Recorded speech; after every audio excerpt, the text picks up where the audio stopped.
Jerry's back, folks. Jerry and Charlie, Shea Station. Jerry and Charlie, riding through the airwaves, bringing you the heat. Come on, pull your muffins, now get up out your seat. They're bringing you all things Mets, they're bringing you all things Mets. They're bringing you all things Mets, now you're listening to Shea Station. Today is Tuesday, June 9th, the 256th episode of Shea Station. And we have an in-person app for you folks. The best in Jerry person. Blevins in New York, where he belongs. It's a great time to be in the city with the Knicks buzz going on, so it's been fun. I had And the weather's like perfect. The weather's really nice out. I can still wear jeans in June. I've been living in my jeans in June era. It was very easy to get home last night, as you can hear by my voice and you can see in my eyes. Can you explain the boot that you were just holding up, the glass boot? Guys, it's going to be a while. And this show is presented by Coors Banquet.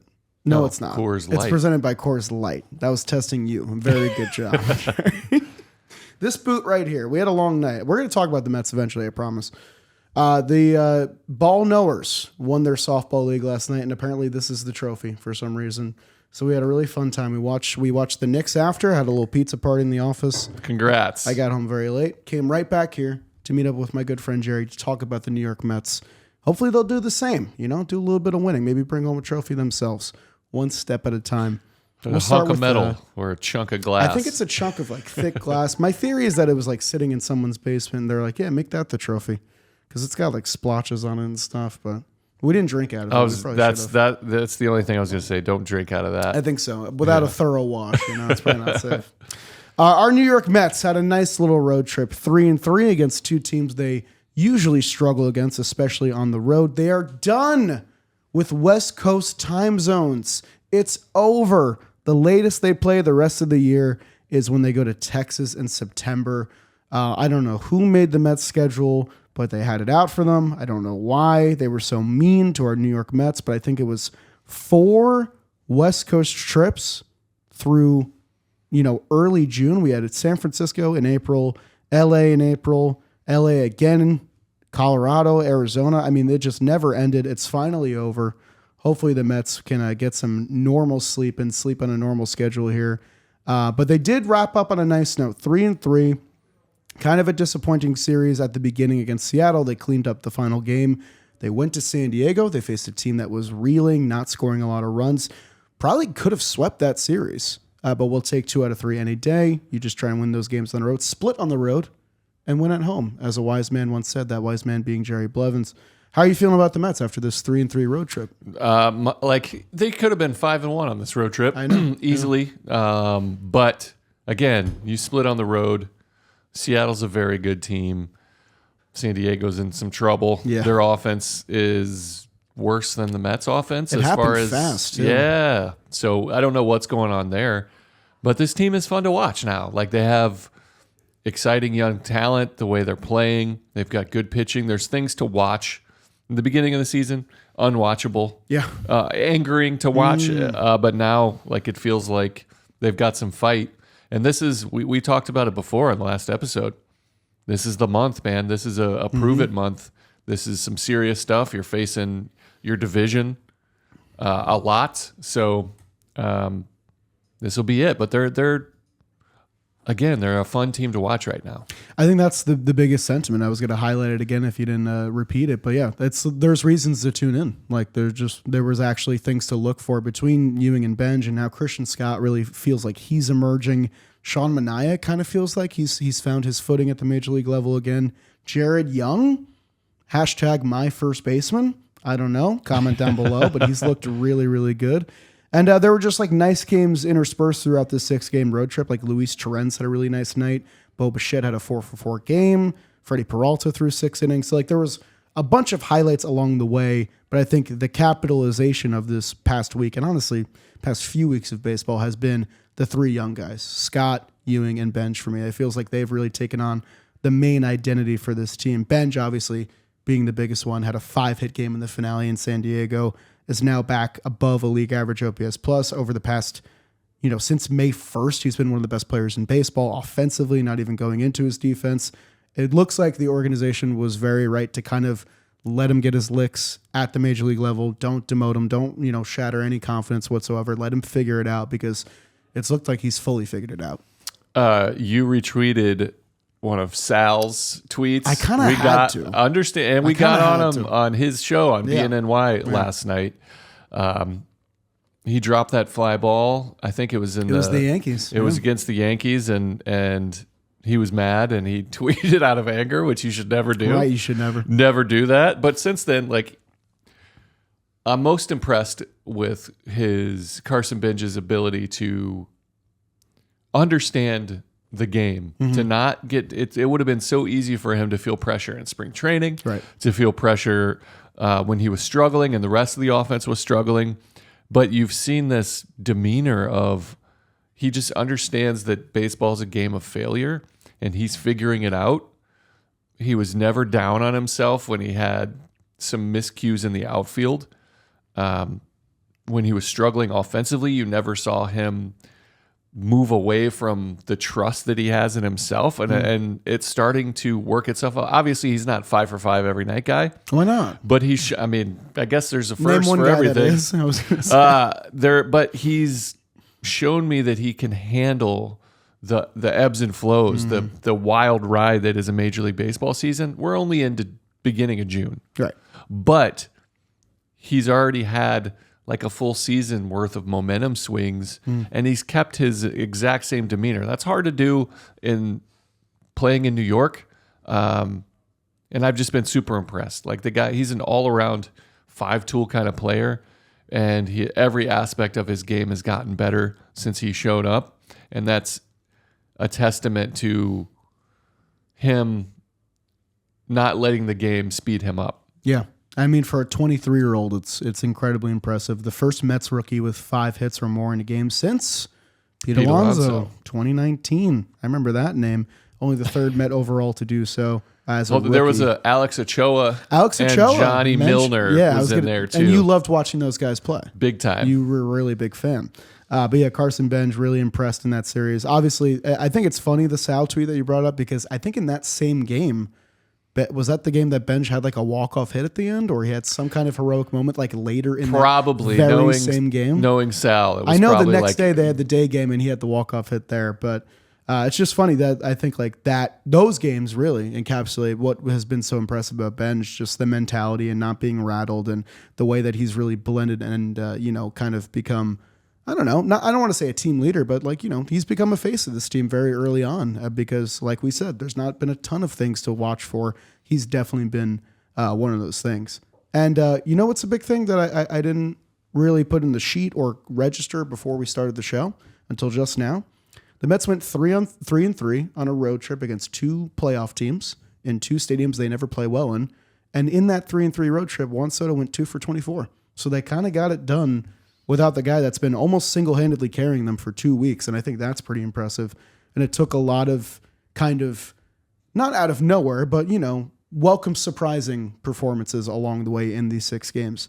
Is there any one guy you specifically want to highlight performance-wise as we get into it? I want to give Marcus Semien a shout-out for what he's been doing. But as far as sustainability goes, I think Bo Bichette's the name we got to talk about because he's been so bad results-wise. Right.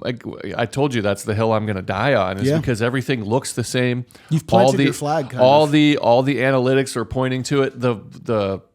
The eye test of watching this guy play every day, it was there, and hopefully the results were coming. And he's starting to get those results. He's got extra base hits, multi-hit games. It looks like things are starting to regress back to Bo Bichette being the guy that they signed to this huge contract in the offseason. Yeah, so we put this in the sheet. This was a Dalton Feely stat, courtesy of Dalton Feely, head researcher.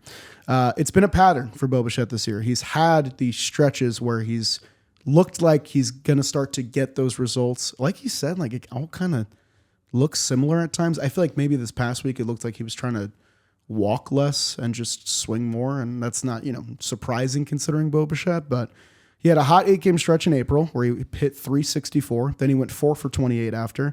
Then he hit 3 home runs in 2 games against the Nationals in mid-May. Then went 3 for 23. Then he went 0 for 16. And now in this last 4 games on this road trip, 9 for 17, 2 doubles and a triple. So it's been very streaky, been very hard to understand or predict.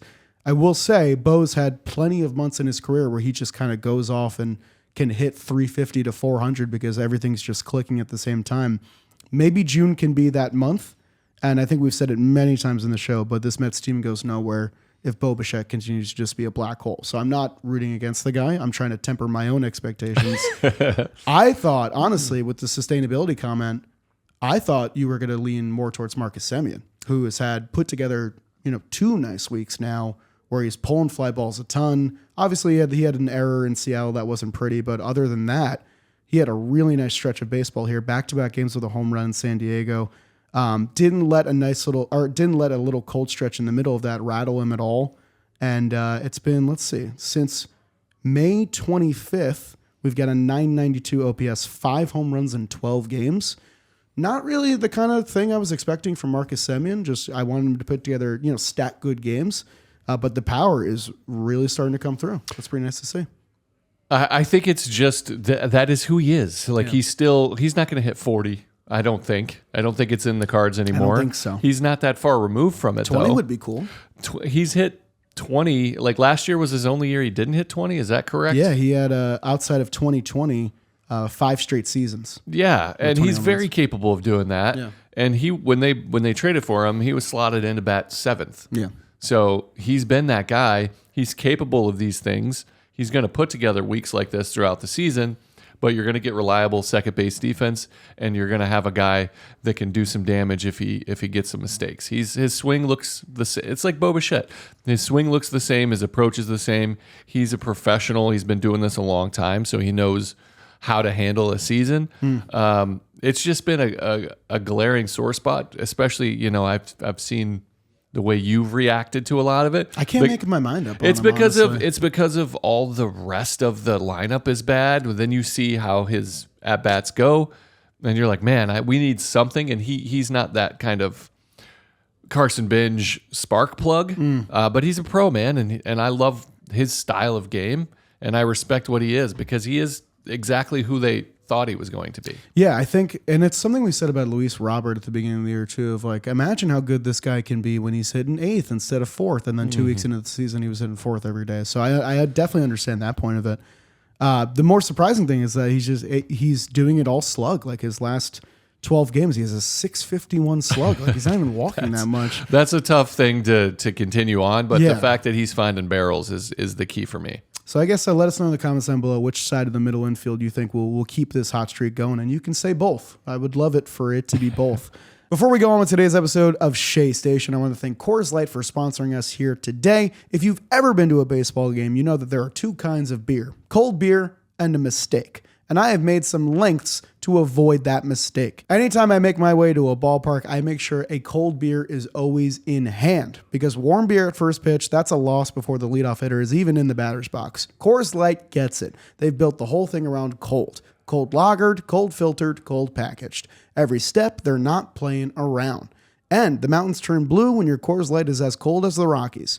Once you know, that's just the standard, mountains blue or we're waiting.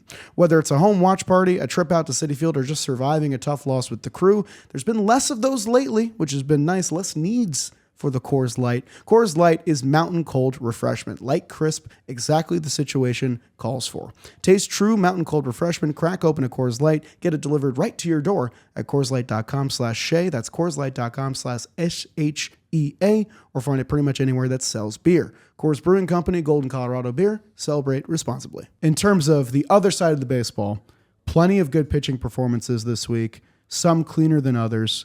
I think, weirdly enough, because the numbers-wise, it's not as impressive. The one I want to start with is Sean Manaea, mostly because he pitched twice on this trip, and it's now really starting to seem like this could actually work long-term in terms of Manaea with an opener, only having to pitch the top of the order twice instead of 3 times, giving us 4 innings. We still have seen like a little bit of velocity dip later in outings, but again, like just 2 comfortable outings where he looked poised, he looked like he was in control, he looked like he was pitching to contact comfortably. If he continues to stack these, do you think we just go back to Sean Manaea as a traditional starter, or if it ain't broke, don't fix it? So here's the problem with that. You're right about everything you said about Manaea. He looks really good. His return to form, his velocity's up a tick. He just isn't built up. Like he's like right in the low to mid 60s is when he starts to fade as far as pitch number. Right. And you can't really stretch it out. So I'm not sure what the answer would be for him to slot back right into the rotation and expect him to throw 90 pitches again. I don't think that's realistic. It's not fair to expect from him.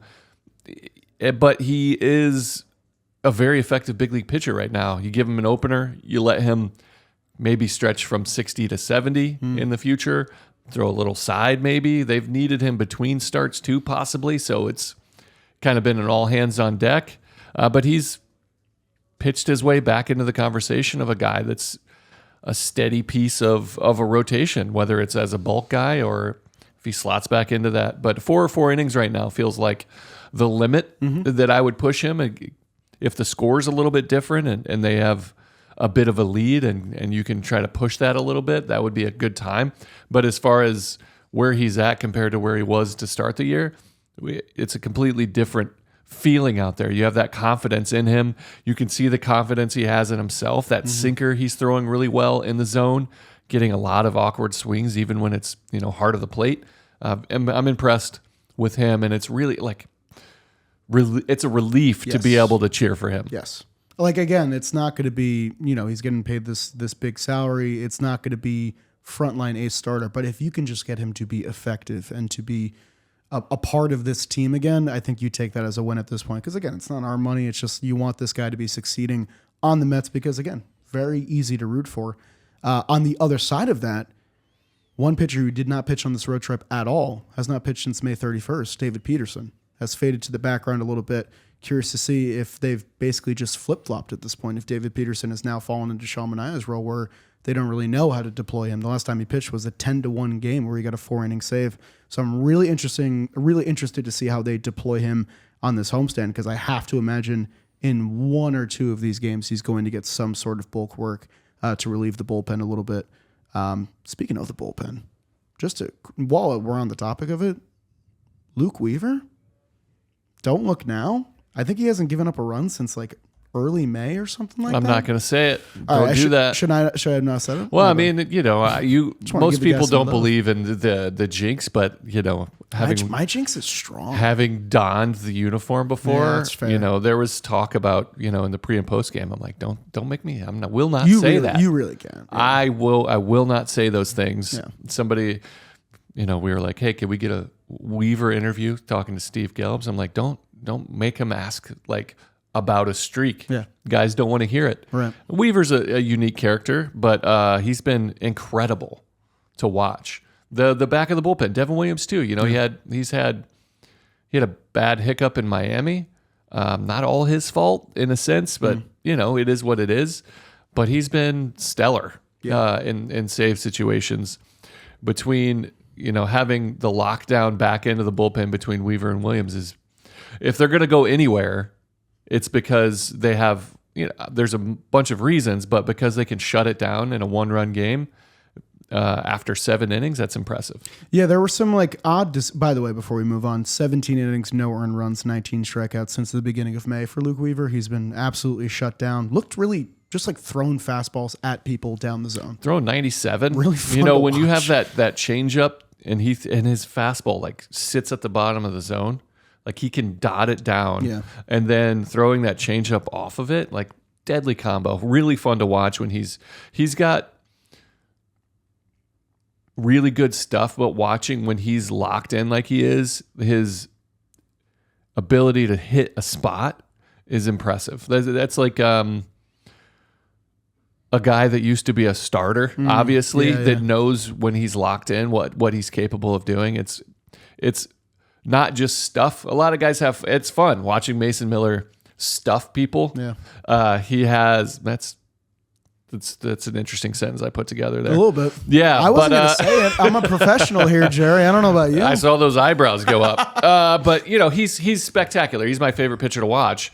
This is a mix of both, though, with what Weaver brings to the table, and he's one of my favorite personalities in the game. Right. I think that helps a lot. It really yeah. does. Yeah. He's spectacular to cover, and as an eighth inning guy, like it's awesome. Yeah, I mean, the bullpen as a whole, you can definitely see the talent there. There were some peculiar decisions, I think, on this road trip. But the big one I still want to highlight because it was the day after we recorded our last episode was when Jonah Tong pitched. They used Brosban as an opener.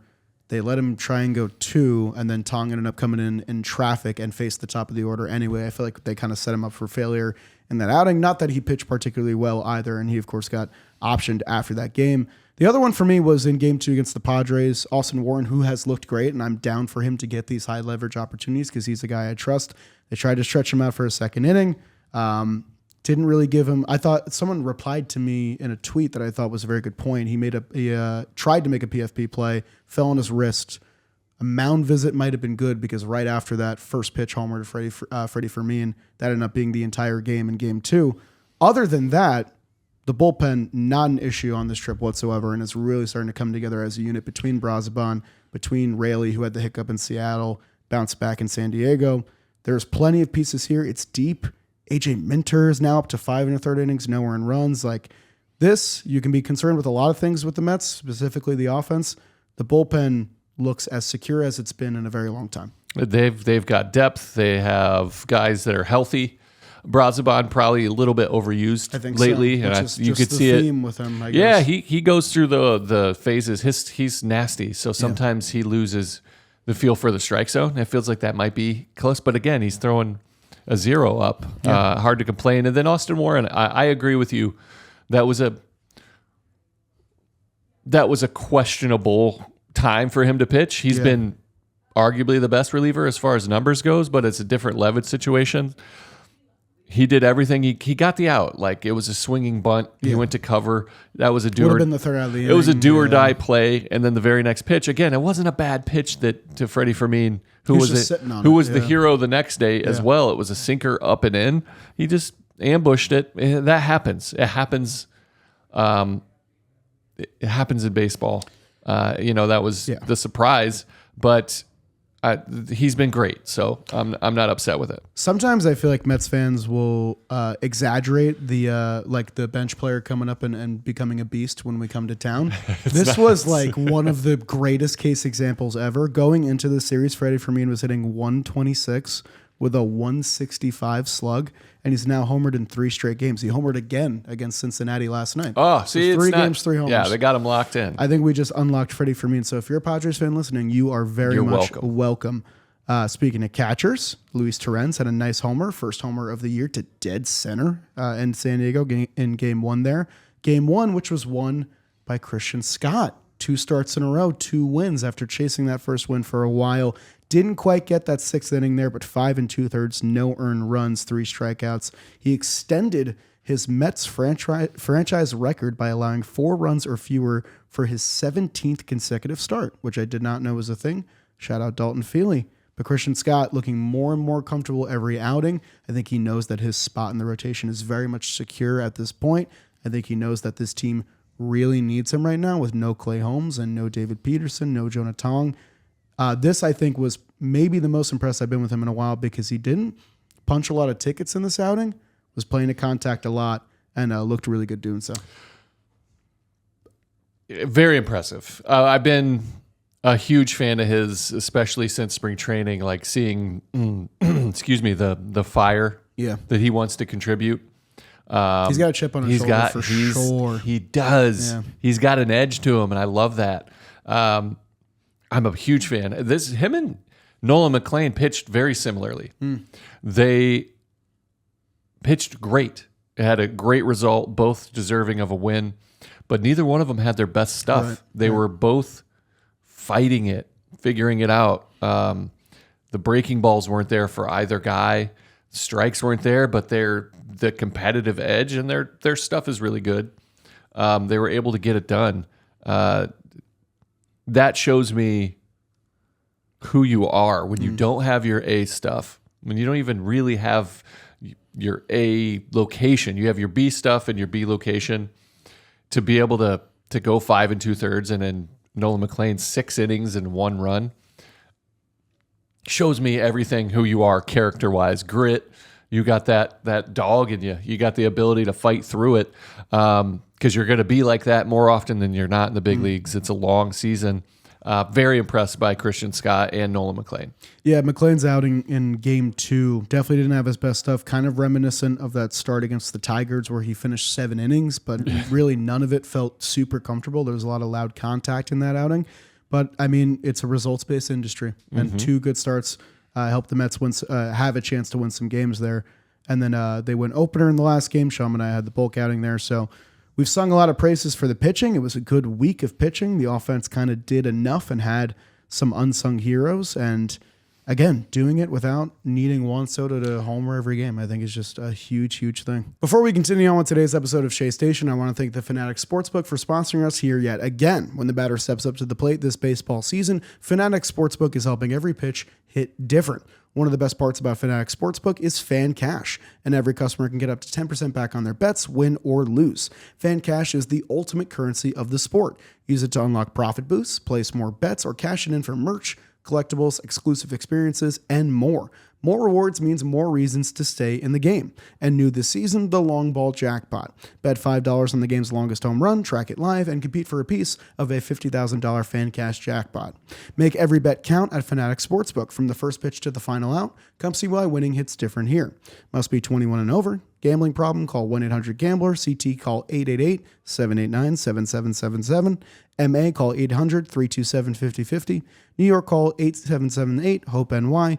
MD, visit mdgamblinghelp.org. Not available in all states. Terms apply. See Fanatics Sportsbook app. Well, the one piece that we're missing, they played excellent defense, especially in San Diego. In most of the games. Yeah, most of the games. Yeah. Sorry, Jonathan, you got optioned out. Jonathan got the raw deal there, He man. did. He didn't deserve that. I mean, if you want to talk, like AJ Ewing in center has looked so good. That's where it goes. AJ Ewing in center it's so gutsy. He plays gutsy out there. It's Juan Lagares. That's what it's it looks very like. similar. I agree with that. Not to sell Juan Lagares short, but that guy won a Gold Glove. He's an excellent outfielder. The last Gold Glove winner in Mets history. Is that really? Is that true? 2014. Yes. It's been that long. It's been over 10 years since the Mets has won a Gold Glove. Lindor should have won one at least, agree. but just the overall defense has been really good. Jared Young, who you mentioned, looks like he's seizing an opportunity. He had a great swing, but he looks solid at first base. That's the bigger thing. He's securing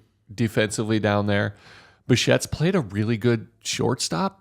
It's kind of funny how that's all come together. It's wild. With everyone getting hurt, he's just ended up back at his natural position. He scared me. He dove and looked like he hyperextended that left shoulder. I was very nervous because he grimaced hard. Grimace mentioned. Shout out Grimace. But his next swing, I was honed in on him. He was fine. Looked like a full effort swing, so I think sure did. Yeah. But yeah, the defense with Benjamin Wright, with AJ Ewing in center, and Juan Soto is playing a really good left field. Quietly. Yeah. Those three, that's a very, very good defensive outfield. And they chase stuff down. It's so much fun, especially in a ballpark as big as San Diego. As a pitcher, you're down 3-1, and you're like, you know what? See how far you can hit this, and I'll let one of these young guys go snag a ball in the gap. One of these psychopaths chase this down. So yeah, it's been good. I think a big one that you highlighted was Jared Young at first base, because I think there is an opportunity to be had there. The game I was kind of alluding to was Game 2 in Seattle. Jonathan on the mound. We saw some pretty tough lowlights from Marcus Semien and Mark Vientos. Mark Vientos has had a really tough go of it as of late. He's definitely hearing it from the Mets crowd and kind of the baseball world. He's by FOR the least valuable position player in baseball right now. I think injuries are definitely protecting his spot on the roster, but we're due to get some guys back. I mean, Francisco Alvarez returning isn't going to endanger Vientos' spot at all. I wonder what Lindor's return means. That's probably going to be Vidal Brujan. So then it comes down to, are the Mets going to actually give Eric Waggaman a chance, or is he kind of just on this bench and going to get DFA'd after? Or do the Mets try and I don't know what they do, honestly, because I think you still can't really doubt the power in that bat. There was a long stretch of time this season where Mark Vientos was absolutely piecing baseballs and not getting results. But these past 2 weeks, that has just not been the case. Like, the offense has gone with the defense and the base running now. And it's just, I think he's going to really start to lose heavy playing time here. Like, I'm at the point where I would not mind if Jared Young just played against lefties too and played every day. And if Mark Vientos is a pinch hit bat, so be it. We are at a crossroads for Mark Vientos. His potential. He's shown that what he's capable of doing. Yeah, it'll be interesting to see how they handle that. Wagaman's an interesting story too. You talked about Jared Young. I think he's never had an opportunity to have regular at bats for prolonged in the big leagues ever. You know, he spent some time in Korea, came back.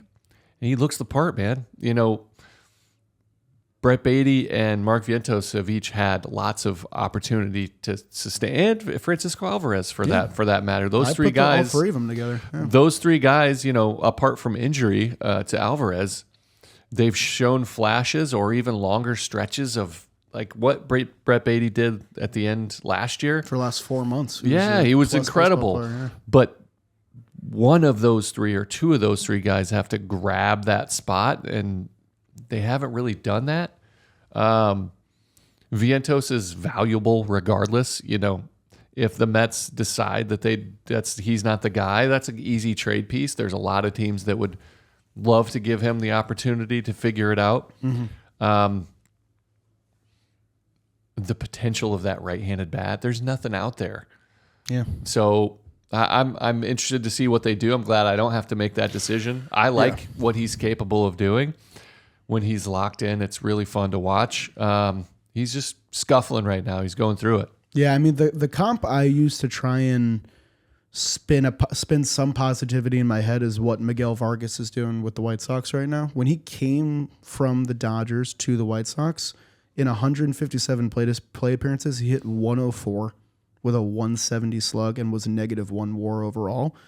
Last year was a league average player, and this year he's probably going to start in the All-Star game. Like, he's been one of the best players in the league, and he's one of these corner infielders that's not like an especially gifted defender, but can just hit the crap out of a baseball. And he's really developed. The thing with him is that he's got 43 walks to 49 strikeouts. And as long as Mark Vientos is not drawing walks and not controlling the strike zone, he is never going to return to the player that we saw in 2024. Going back to May 7th, he's had 102 plate appearances, 0 walks, 22 strikeouts. It is impossible to succeed at the big league level if you cannot get on base without getting a hit. And Mark Vientos, I mean, I know it's Mason Miller, but that Mason Miller at bat was especially tough to watch, especially considering it came right after a brilliant AJ Ewing at bat with a good ABS challenge that didn't end in a great result. But still, it's just you hope and hope and hope. But as the Mets start to get these reinforcements, wherever they might come from, you have to question whether or not you really want to keep this guy on your roster. You're right. And I think that's a good comp, Miguel Vargas. Yeah. Nice Thanks. comp there. They're similar age, similar styles.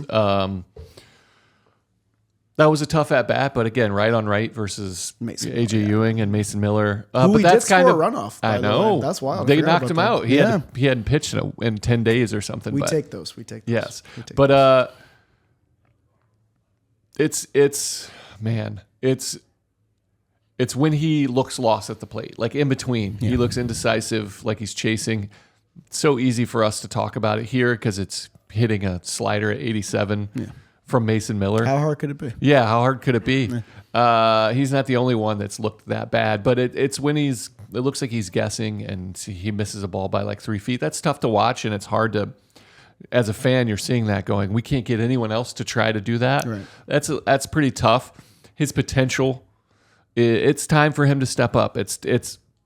We have the young crop of Carson Binge and AJ Ewing in the outfield. Yeah, like Vientos, Beatty, and Alvarez are no longer the They are young crop. That's it. They're This is supposed to be part of this team. This is the year that it's like, are you going to be a part of the Mets' future? And if not, we'll figure something else out because there's a whole young crop ready to come in on the infield as well. So yeah, we're seeing full stages of career arcs And Mark Vientos is a big question mark. And I hope he has an amazing career. I'd love it to be as a Met. But we're just, we're seeing him go through it right now. And the best baseball he ever played was when a spot was not guaranteed for him, and he had to go up there and he had to earn it. And that's what he did in 2024.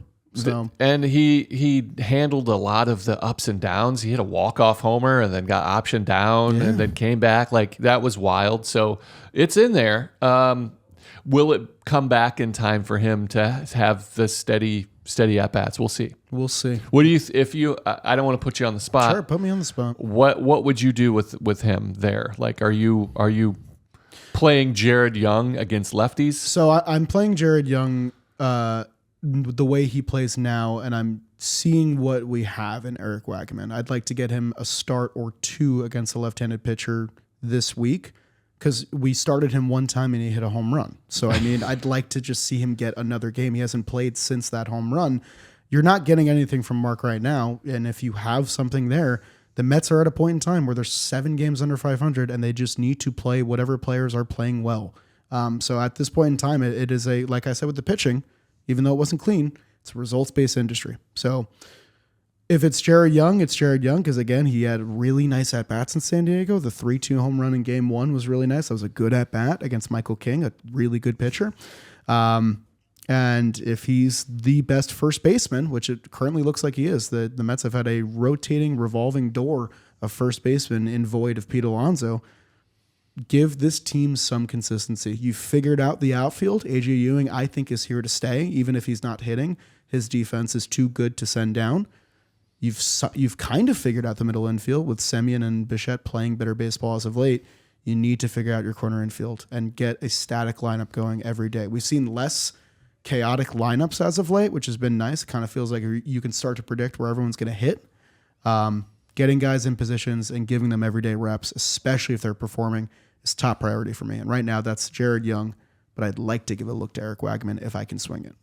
That's my answer. I like it. Today's episode of Shea Station is also sponsored by Gooder. A lot of you guys know I like to run, and running is one of those things where the gear either works or gets in your way. And sunglasses are usually in the way, sliding down your face the moment you start sweating, bouncing with every stride, constantly pulling your focus away from the end goal. Well, Gooder is active eyewear built specifically so that doesn't happen. Grip-coated frames that don't slip when you sweat, a snug, lightweight fit that stays put no matter how fast you're moving, fully polarized lenses with UV 400 protection. And the part that makes Gooder different from most athletic eyewear, they actually look pretty good. Check out my blue and orange, looks pretty good. Bold colors, fun styles, names like flamingos on a booze cruise. You go from your morning run straight to the ballpark, and the sunglasses work for both occasions. Stylish, functional, and genuinely affordable. No over-engineered nonsense, no inflated price tag. Ready to upgrade your eyewear to something functional, fashionable, fun, and affordable? Head to gooder.com/Shea to claim $10 off your first order. That's GOODR.com/Shea to take advantage of this offer today. So we'll see what comes of that. I mean, the Mets have a big homestand coming up. The man pitching tonight, Freddy Peralta, against the St. Louis Cardinals, there was an interesting report that came out about him this week. Obviously, it was some agent talk. This happens when you're going to be a top free agent on the market coming up in the offseason. He is seeking the Max Fried deal. 8 years to 18. Me too. I am also seeking the Max Fried deal if I can get it. There's been some regression in his numbers, but mostly Freddie's been kind of the guy he's been his whole career. He's been a good pitcher. He had a good outing in Seattle. I expect him to have another good outing tonight. The numbers on the year, 112 ERA plus, 9.3 K per nine. Last year he finished top 5 in Cy Young. I guess the question is how much is pitching really worth? And we know that pitching has gotten more and more expensive every year. If you're a Mets fan, do you want to see this guy stay here long-term for 8 years, or do you think it's a one-and-done situation, or somewhere in the middle? I guess that's the question. As far as, I mean, that's an understandable comp for his agent to make. They're both highly effective. They're the same age when they're going to hit that free agency mark again.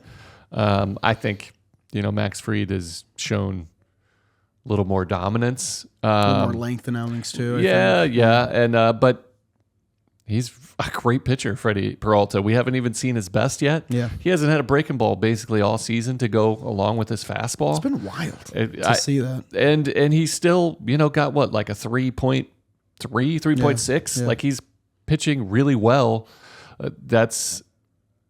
If he has a great second half, I think a lot of people will buy in and be like, give this guy what he wants. I think he's very capable of it. You don't make your money in the first half.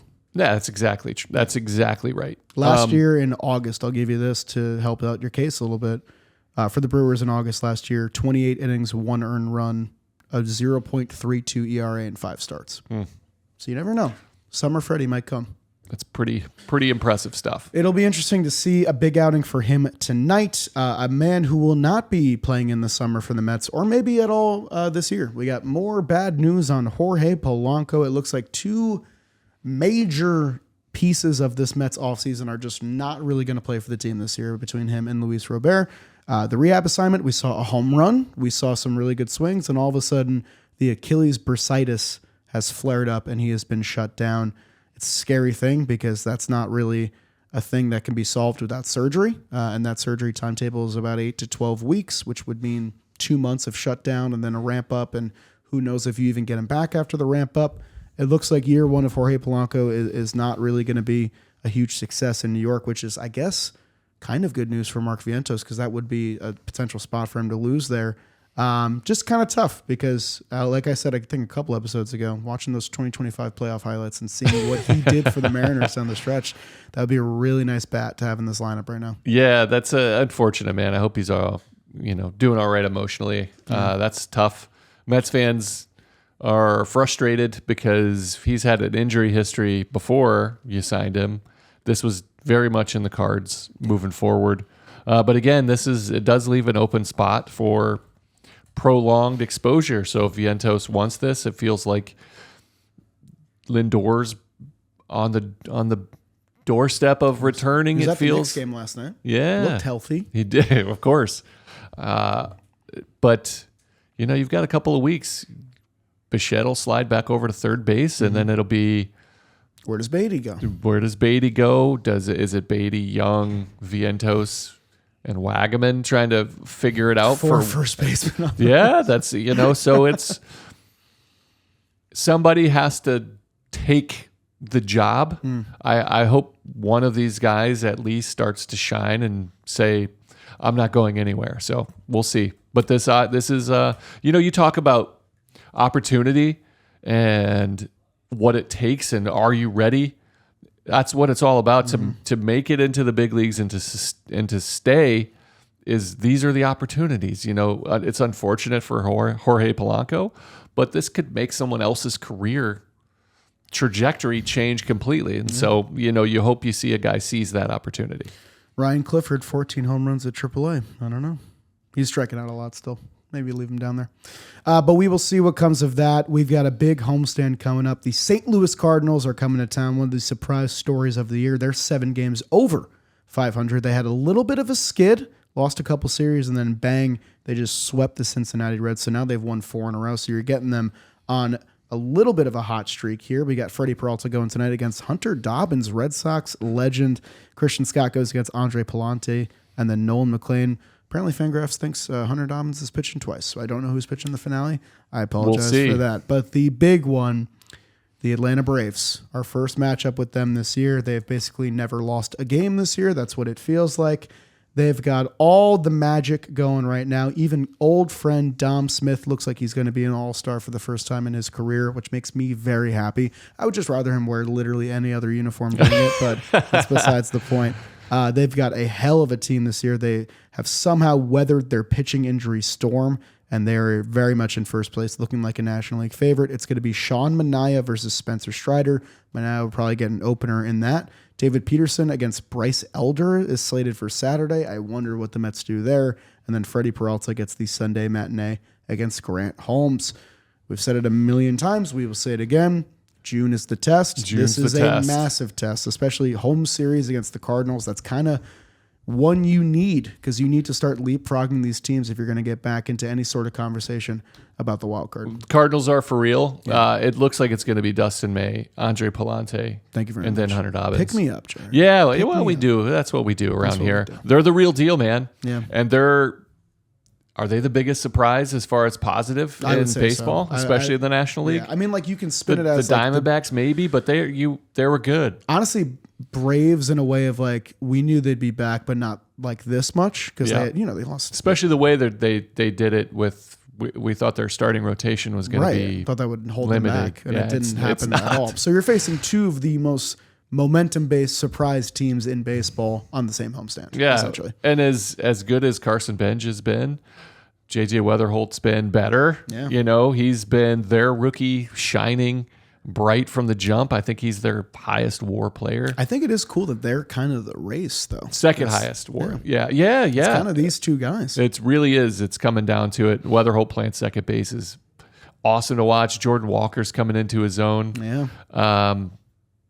It's a good team. And It's a good lineup. It's a they very have deep lineup. good vibes with the tarps off. Interesting to see how City Field and the Mets fans try to Well, counteract did you hear that. a couple of weeks ago, we did tarps off at City Field. It got shut down. They told the fans to put the shirts on. No way. Really? I didn't know that. I think we're the only ballpark where security stepped in and said, put the shirts on. Shirts got to be on. That's an interesting approach. I mean, you want fans to go crazy at the game, right? You want them to get into it. I was very dismayed when I saw that. one security guard having a bad day? I don't know, but I saw it was Max Goodman, who does a great job. He came over from the Yankees beat and is now in the Mets beat, and he took a video from the journalist press box of the tarps off. It was like a dozen guys or That's whatever. how it starts. And then followed up with a video later of them, cloaked. Oh, So, that's interesting. I don't know. I You didn't tell love a that. bunch of fans to put their shirt back on. I think they just needed can you more imagine numbers. I don't know. Yeah. So hopefully the Mets fans can rally and Maybe maybe they can outnumber them there. Maybe they can peer pressure you into tarps off I again. served my time. You I did. did my one. I did my one. Yeah, you were there at the jump. Yeah, That's a whole section now. A very underrated ballpark. I did not have Busch on my list of like ballparks Really? I need to get to. Went there. Not only was the Midwestern hospitality everywhere, because that's just par for the course. Great ballpark. Really fun to walk It's around a in. really good ballpark, and the Cardinals fans are about as well informed of the game of baseball as it They're gets. diehards. They're locked in all the time. It's a really cool Major League Baseball town. And that's a cool spot. They had a really good thing going for about 25 years. We've had about 3 years of the Cardinals fade into the background. Now that they're back, that place was jumping. So they're a marquee organization that doesn't get talked about a ton, but they're well run, well organized, and they're an exciting young team. And this is a good matchup. Yeah, Mets need to take What do you advantage got? of the home games. Yes. I'd love 4-2. I don't see how it happens. Has but to be 4-2. Yeah, you got to win at home, man. You got to just win at home. Just win series, man. That's the key. Moving forward, you have a huge hole that you've dug, and time to start climbing out of it. And you do that by winning series at home. I mean, they are, what was it? They're 5 games out of a wild card, which is just so hard to believe. 5 games out of a wild card. So, got to start making progress. I don't know. That's it. You I start don't know. chipping away. What are they, 7-3 in their last 10? Yeah. Just keep that up. Keep it, yeah. Nice, easy 700 win pace. Yeah, Very that's good, it. Just very keep good. that up. All right, guys. I think that's all we got for you on this episode of Shea Station. Thank you so much for listening to our show today. If you watched all the way to the end on YouTube, leave a like on the video and subscribe to our channel. If you're listening on a podcast app, drop us a rating or review wherever you are listening. We really appreciate it. Jerry, happy to have you in person, man. Great to be here. Great Love show. it. Let's go Mets. Knicks. Oh, let's go Knicks. Knicks in 5. Knicks in 5. Jake and Joe's might have cursed them. I don't know. Should I start to spread that rumor? Jake and Joe's cursed the Knicks. I heard it here first. The refs were kind of crazy last night. It was a little crazy. Not going to be that guy. Hope you enjoyed the show. We will see you next time, where we'll be back.